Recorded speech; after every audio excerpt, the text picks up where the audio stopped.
mình cả đợn only for bong only for anh sao cho bán bong chỉ sai anh đây việc bán ha cho môi năng men bot bong men bot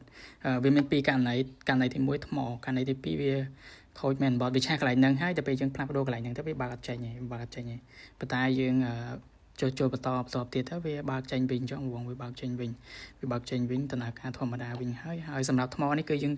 ដាក់កើនពេបងកើនពេយើងដាក់15600 មីលីអាំពែម៉ោងបើវាដើមគឺតែ5000 មីលីអាំពែម៉ោងទេអញ្ចឹងគឺយើងដាក់ថែមថ្ម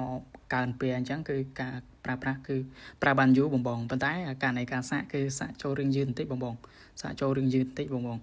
ប៉ុន្តែបើយើងសាកពេញហើយយើងស្ដាប់ទៅគឺបានយូរម៉ោងចឹងបងប្រើប្រាស់គុណនឹង2ដងនៃថ្មដើមវាអញ្ចឹងបងឥឡូវនេះយើងធ្វើការបើកវាតេស្តលេងឲ្យបងមើលអញ្ចឹងបងថាដំណើរការមិនអញ្ចឹងបងដំណើរការវាគឺដូចដើមវិញហើយបងដំណើរការវាគឺដូចដើមវិញហើយបន្ទាប់ពីយើងតេស្តអានឹងហើយយើងចាប់ផ្ដើមចាប់ភ្ជាប់វាចូលធុងចូលអីហើយចាប់ផ្ដើមតេស្តតែម្ដងអញ្ចឹងបង She got in the back door, bitches looking at me strange, but you know I don't care. Step up in this motherfucker just to swing in my hair. Bitch, quit talking, walk if you're down with the sick. Take a bullet with some